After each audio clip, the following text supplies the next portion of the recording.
हम इसे व्यर्थ भी नहीं कह सकते, क्योंकि संसार इसी से चलेगा। अगर माँ अपने बच्चों के साथ, पिता अपने पुत्र और पुत्रियों के साथ प्रेम नहीं करेगा तो संसार कैसे चलेगा? इस संसार में प्रेम को स्थापित करने के लिए भगवान ने स्वयं भागवत में कहा है कि जिसके हृदय में प्रेम है, सत्य है, उसी के हृदय में मैं निवास करूंगा, क्योंकि मेरा नाम है सत्य नारायण। सुनते हैं ना घर में कथा, सत्यनारायण एक गरीब ब्राह्मण था, एक बार भटकते हुए नारद मुनि विष्णु लोक को चले गए। उसमें भी सबसे पहले संत का आगमन हुआ है, संतों का समागम हुआ है। फिर उसके बाद लीलावती और कलावती। लीला भी भगवान की है और कला भी ईश्वर की ही।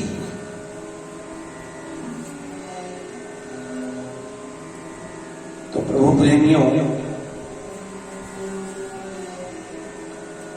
हम कथा में प्रवेश करेंगे। पिछले कल की कथा तो आपको याद ही होगी, पूछने की जरूरत नहीं है। मुझे पता है आप हर रोज बादाम रोगन पीते हैं घर में, तो ज्यादा पूछेंगे तो फिर कहीं आप लोग ज्यादा ही न बता दें, मैं भी भूल जाता हूँ कई बार। तो ईश्वर की कृपा से कितने ऋषि पैदा किए? 10। उसमें छाया से प्रकट हुए हैं कर्दम ऋषि, और अपने दाहिनी साइड से मनुरूपा, बाहरी साइड से ब्रह्मा ने उत्पन्न किया है शत्रुपा। मनु और शत्रुपा दोनों उत्पन्न किए, और तब मंत्र मैंने कहा था, इस मंत्र को उसके बाद अधिकतर गाया जाता है। त्वमेव माता च पिता त्वमेव बंधु च सखा त्वमेव विद्या च द्रविणम त्वमेव सर्वं मम देव। अब कहीं ना कहीं ब्रह्मा को जो जिम्मेदारी मिली थी विराट रूप की तरफ से, वो पूर्ण हो गई। आज्ञा मांगी मनु ने, भगवान आज्ञा दे हमें करना क्या है। मैत्रेय जी कहते हैं विदुर, पुत्र का धर्म है अपने पिता की आज्ञा का पालन करना, माता की आज्ञा का पालन करना। जाओ पुत्र, तुम दोनों ने जो आज्ञा मांगी है सृष्टि को बढ़ाने में अपना सहयोग करो, पुत्र का धर्म भी यही होता है। इन्होंने जाकर के देवहूति, आकृति और प्रसूति 3 कन्याएं, उतानपाद और प्रियव्रत 2 पुत्र पैदा किए। छाया से बने थे ऋषि कर्दम, वो अपनी कुटिया में बैठे हैं और बड़े तपस्वी हैं। हम अगर किसी को बदल सकते हैं तो प्रेम से बदल सकते हैं, तप से बदल सकते हैं, जप से बदल सकते हैं, उसे अच्छा रास्ता बता करके बदल सकते हैं। लेकिन हम लाठी के बल पर अगर हम चले तो शायद किसी एक दो को अपने जोर के दम पर आप बदल दें, लेकिन लाठी के दम पर अपना प्रभाव दिखा करके किसी को बदलना, इससे आपके मित्र कम और शत्रु ज्यादा बने। इसलिए घर में भी आपने एक बात का ध्यान रखना, जब भी कभी आपका पति बाहर से आए ना, परेशानी से आई रहते हैं और सारा दिन ड्यूटी की हिसाब से घर पहुंचे, थोड़ी देर उनके साथ ज्यादा बात मत करो, पानी पीने के दो, कि बैठ जाए, क्योंकि सारे दिन की शरीर हरासमेंट में आ जाता है, पता नहीं कहाँ कहाँ मत्था मारना पड़ता है। तो उसके बाद आहिस्ता आहिस्ता फिर उनके जैसे होते हैं स्वभाव को समझते हुए फिर उनसे बात करना प्रारंभ करें। ऐसा नहीं कि वो एक तो बेचारा परेशानी से आए, इधर से गांव वालों की और अपने घर की लड़ाइयां उनके आगे रख दे, इधर से भी परेशान उधर से परेशान, फिर उसका ज्यादा दिमाग खराब होता है। और उसके बाद सबसे पहले बारी किसकी आती है, जो बता रहा होता है उसके, तो कहाँ गई थी, घर नहीं रह सकती, घर टिक जाकर तेन लोग क्या पंगा पाया। तो इसलिए हमने परिवार में समाज में शांति अगर बनानी है तो एक तो ईर्ष्या को खत्म करना पड़ेगा और एक सबके प्रति सद्भावना रखनी पड़ेगी। प्रेम किसी के वस्त्रों को, आभूषणों को, किसी की पर्सनालिटी को देख के नहीं करना है, सुंदरता को देख करके।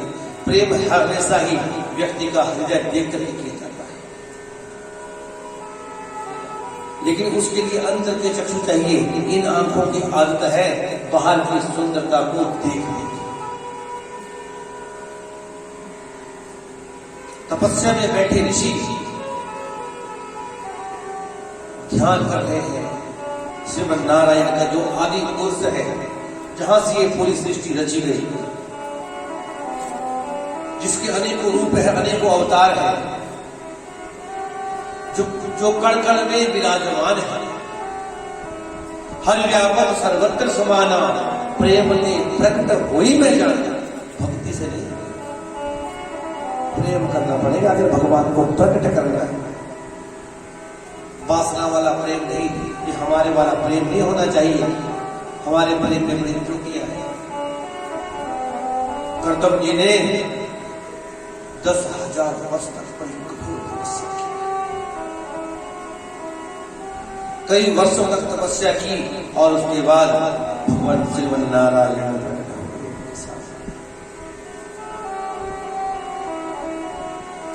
इतना सुंदर रूप है परमात्मा का। मंत्र कहता है शांताकारं भुजगशयनं पद्मनाभं सुरेश्वरं विश्वधारं गगनसदृशं मेघवर्णं सुहंतं श्री लक्ष्मीकांतं कमलनयनं योगिर्गजानगम्यं वंदे विष्णु भवभयहरणं सर्वलोकैकनाथं। सभी लोगों के नाथ हो आप, श्रीनाथ। शांत हो, परम शांत। भगवान का जो रूप है वो आनंदमय रूप है।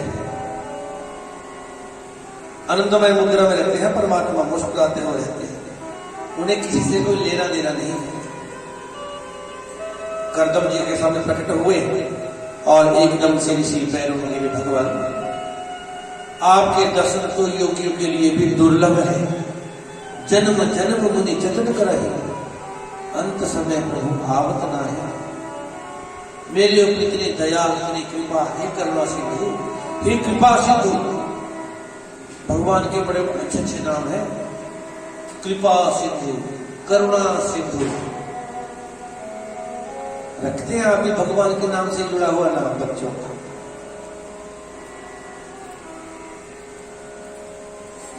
सोच लो, बाद में बता दिया जब आरती हो जाएगी।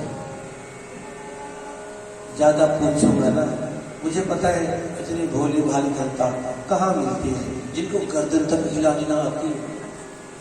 ऐसे नहीं करते ना, ऐसे करते।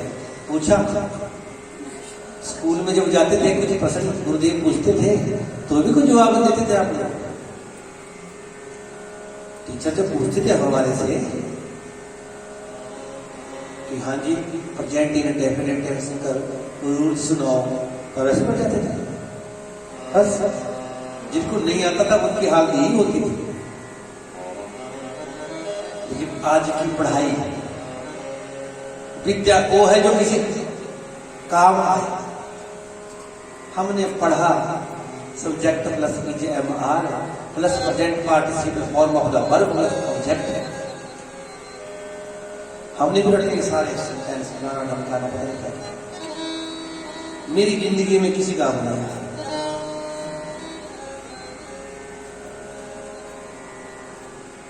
जा करके मैथ पढ़ा उसका नहीं पता था, पढ़ते हैं बस, गुरुदेवों से लाठियां खाई। राजा अकबर एक महान राजा था, होगा महान क्या करूं उसका, मैं कहां डालूं, अचार डालूं उसका, होगा महान क्या करूं, मेरी जिंदगी में तो काम आया नहीं। यहां आपको मैं बोलूं कि भागवत कथा है, राजा अकबर एक महाराजा था, आपने बोला पंडित जी पागल बन गई हो गए। इसलिए शिक्षा के क्षेत्र में सुधार करने की आवश्यकता थी पहले से, कि जिस व्यक्ति की जो लगन हो, जिस ओर ज्यादा रुझान हो, उसी ओर उस बच्चे को चलाया जाए। जबरदस्ती मैथ पढ़ो, जबरदस्ती विज्ञान पढ़ो, न्यूटन की गति के नियम बताओ, आज भी याद है क्या करो उनका मैं।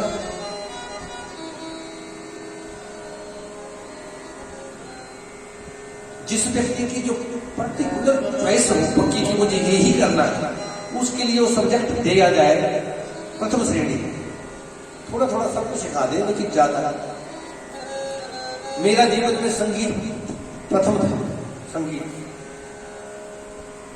लेकिन हमारे क्षेत्र में स्कूल ही नहीं थी। जिन स्कूलों में हम जाते थे 2-3 घंटे तो जाने में लगते थे, 2-3 घंटे आने में 6 घंटे स्कूल में हो गए, पूरे 12 घंटे आपके रास्ते में। पढ़ेंगे किस तरह, पढ़े कम कढ़े ज्यादा। पहाड़ों के रास्ते आपको पता ही कैसे होते हैं, यहाँ तो है ना सीधा सीधा, हमारे तो फिर ऐसे चले। इसलिए शिक्षा वो ग्रहण करवानी चाहिए बच्चों को, जो आने वाले समय में बच्चा उस शिक्षा को सोचे समझे कि वाकई मैंने कुछ पढ़ा था। इन भागवत को अगर मेरे पास बचपन में दे दिया होता ना, 6-7 साल की उम्र में, तो आज मुझे इन किताबों को आगे खोल के नहीं बैठना पड़ता। हालांकि स्टोरियां याद भी होगी, फिर भी मुझे इनका प्रथम पहरा देखना पड़ता है, कौन से नाम से। कहीं ना कहीं हम बहुत लेट हो गए, इन चीजों को समझना पड़ेगा। लेकिन इसके लिए हमारे और आपकी बस की बात नहीं है। जो उच्च पदों पे बैठे लोग हैं, उनको वहां से बदलाव करने की आवश्यकता है।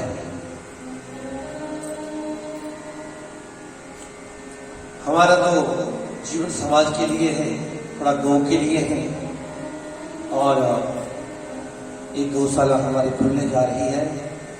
किसी ने दान की है 8 बीघा जमीन, सरका घाट से आगे 12 किलोमीटर है, जंजहरी नाम का ग्राम है, उसका संकल्प हो गया है। इसी तरह से जहां जहां कहीं भी आपको गौशालाएं मिलेंगी, उन स्थानों पे यथा योग्य दान पुण्य जरूर करें।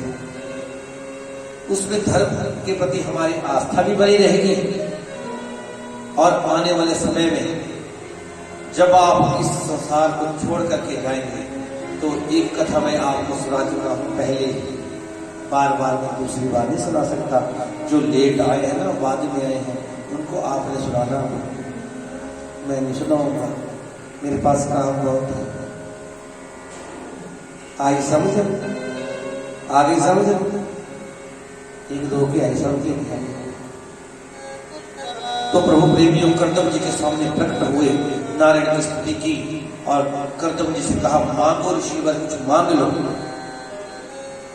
ऋषि को कुछ मांगना नहीं आता, ऋषि को चाहिए भी क्या। तप के बल पर शक्ति इतनी आ चुकी है, जो मर्जी प्रकट कर ले, लेकिन अब तो भगवान ही सामने आके जिसका ध्यान कर रहे हैं। भगवान मुझे कुछ नहीं चाहिए, अपनी इच्छा से आपने मेरे योग्य कुछ सोच रखा। देखिए हम कहते हैं खींचाताड़ी, मुझे ये भी चाहिए, मुझे वो भी चाहिए, लेकिन भगवान ने जो कुछ भी दिया होता है उसी में हमारी भला होता है।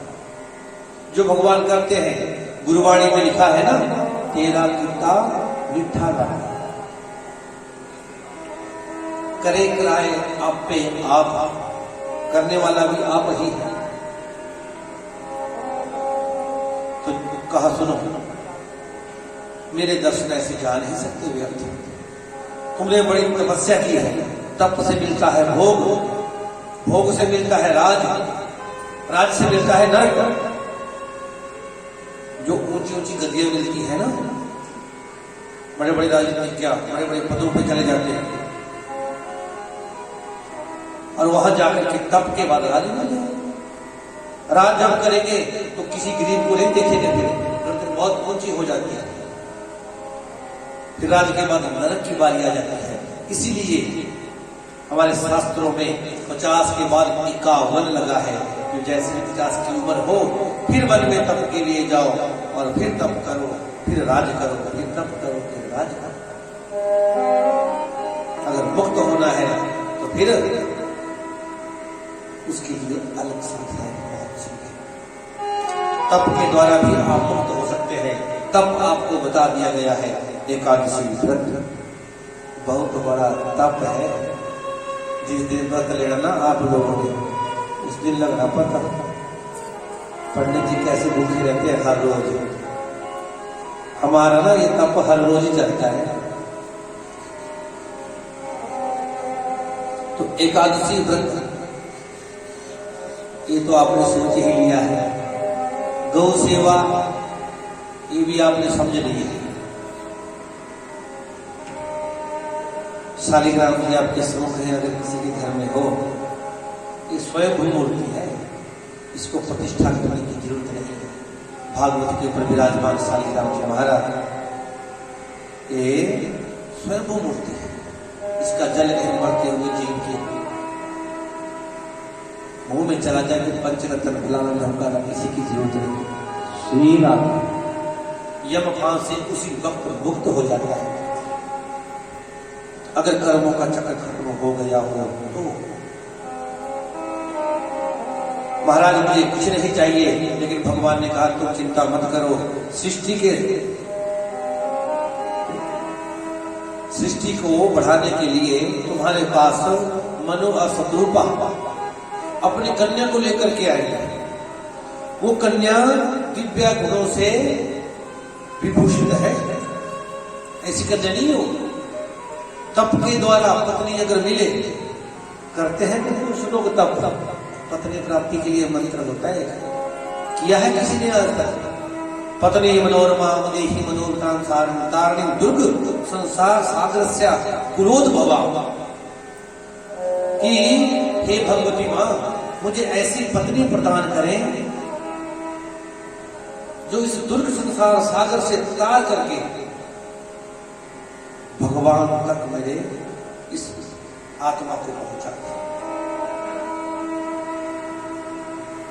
ऐसे मत्थे टिके दरबार में जाके, लेकिन मंत्र कहता है मनोरथानुसार में मेरे मन के अनुसार चलने वाले। अगर ऐसा मंत्र जीव पहले ही कर ले तो फिर बाद में कहीं जाने की आवश्यकता नहीं, उसे अपने आप रिश्ते आते हैं। नहीं तो हमारी कई जगह हालत खराब कर रखी है। अगर हम पंडित जी देखना कोई लड़की पाव की उम्र बहुत होगी, बड़ी टेंशन है आजकल कन्याओं की। पहले बेकदरी हुई है, अब कन्या की थोड़ी कदर बढ़ी है, बढ़नी भी चाहिए। कहा जिस कन्या को आपके पास लेके आएंगे उसका नाम है देवहूति। क्या नाम है? देवहूति। और कितनी सुंदर है ये कन्या, बहुत सुंदर कन्या है। एक बार विश्ववसु नाम का एक गंधर्व उसके महल के पास से निकल रहा था। गंधर्व था। गंधर्व कितने सुंदर होते हैं। कहते हैं अगर किसी को सुंदर शरीर चाहिए तो गंधर्वों की उपासना करें, गंधर्वों की उपासना। वो विश्ववसु गंधर्व निकला और छत के ऊपर वो देवहूति खड़ी हुई थी। उसके चेहरे को देखा और वहीं गिर गया। इतना तेज था चेहरे के ऊपर। लेकिन इस देवी ने मन में विचार किया कि अगर शादी करूंगी तो कर्दम ऋषि से ही करूंगी। क्यों? क्योंकि कर्दम ऋषि के बारे में इसने सुन रखा था नारद ऋषि से कि महाराज ऐसे तपस्वी हैं उनके एक कुटिया है, एक ही आसना है। चूहे, सांप, शेर, बाघ, बकरी सब वही रहते हैं इकट्ठे। तो भगवान ने कहा वो आप अपनी कन्या को लेकर के आएंगे, तुम उसका पानी ग्रहण संस्कार कर ले। बस उसके बाद तुरंत कुछ समय बाद राजा और रानी दोनों पहुंचे साथ में अपनी कन्या को लेकर के। जैसे ही कन्या को ऋषि ने देखा बड़े प्रसन्न हुए, लेकिन मन से कुछ मुंह से कुछ कहा नहीं। उन्होंने प्रार्थना की, महाराज हम आपकी शरण में आए। ऋषि से प्रार्थना की, आपकी सेवा में और इस झोपड़ी के बीच में। आजकल हो ना किसी की झोपड़ी तो नाम भी लेना में जो लेने नहीं, माँ बाप की तो बाद की बात है। आपकी सेवा में हम इस कन्या को अर्पित करना चाहते हैं। अगर आपकी हमारे ऊपर कृपा हो तो ये कन्या अगर आपकी योग्य है तो आप इसे ग्रहण करने की कृपा करें। कर्दम ऋषि ने कहा, राजन आपका बहुत स्वागत है, दिव्य आसन ही बैठे। कहा जाता है कि देवहूति को भी आसन दिया, लेकिन अब उन्हें स्वामी बनाने जा रही है तो उस आसन के ऊपर से हाथ रखा और कहा कि मैं आपकी बराबरी में नहीं बैठ सकती अभी, इसलिए इसको मैं स्वीकार करती हूं। उस कन्या के दिव्य गुणों को समझ करके कर्दम ऋषि ने उसे स्वीकार कर लिया, लेकिन स्वीकार करने से पहले शर्त रख दी कि देवी मैं तुम्हारे साथ विवाह जरूर करूंगा, लेकिन जब भी तुम्हारे उदर से गर्भ से एक पुत्र उत्पन्न हो जाएगा उसके बाद में तुरंत फिर तपस्या के लिए निकल जाएगा। इस पर देवी ने ये नहीं कहा कि नहीं जी मुझे शादी नहीं करवानी। उसने कहा आपकी आज्ञा स्वीकार है महाराज। और फिर दोनों राजा और रानी अपने पुत्री को वहीं छोड़ करके चले गए। अब आश्रम में रह करके तपस्या, क्योंकि जैसी जगह हो वैसे ही वहां काम होता है। जैसे आश्रम है तो यहाँ पूजा पाठ, भजन कीर्तन, भागवत कथा चली गई, तो आश्रम में ये चीज चलेगी तो वहां पे भी तपस्या भजन कीर्तन ही चलता था जाना। एक दिन उनकी समाधि लग गई तो कई वर्षों तक फिर समाधि नहीं खुली और उठे भी नहीं ऋषि, तो एक पोचे के साथ वो उनका शरीर साफ करती रही। अब शादी के वक्त अगर 16-17 वर्ष की होगी तो 40 वर्ष बाद अगर समाधि खुली तो फिर तो 56 वर्ष की होगी। तो आंखें खुली और कहा देवी तुम कौन हो? कहा महाराज आज से कई वर्ष पूर्व कोई राजा और रानी आपको समर्पित कर गए थे मुझे। कहते फिर जब से तुम नहीं हो? जी महाराज अपने मैके क्यों नहीं गई? कहते महाराज मेरा धर्म इस चीज की आज्ञा नहीं देता है। ऋषि बड़े प्रसन्न हुए, अरे ऐसी देवी जाओ उस बिंदु सरोवर के बीच स्नान करना। और ऋषि की भी दाढ़ी चढ़ी है, बाबा बने हैं पूरे। दोनों ने स्नान किया और 16 और 21 वर्ष की उम्र इतने परम सुंदर बन गए। एक दिव्य विमान रचा गया, जिस दिव्य विमान में सारी सुविधाएं, उस विमान को रोकने की क्षमता किसी के अंदर भी नहीं। जिस जगह में भी जाता वो विमान वहां उसका स्वागत होता। उसमें हजारों दास दासियां, पूर्ण राजयोग हो गया। और इस देवहूति का और ये विमान चलता चलता 15 में गया। 9 कन्याएं उत्पन्न की देवहूति ने। जब 9 कन्याएं हो गई तो भगवान ने वरदान दे रखा था कर्दम को कि तुम्हारे घर में मैं अपने अंश लेकर के आऊंगा। लेकिन 9 कन्या होने के बाद ऋषि ने सोचा बहुत समय हो गया, जिस काम के लिए जीवन था, शरीर था, वो तो काम किए नहीं। देवी क्षमा चाहता हूं, मुझे अब जंगल की ओर जाना पड़ेगा। अब मैं जा रहा हूं।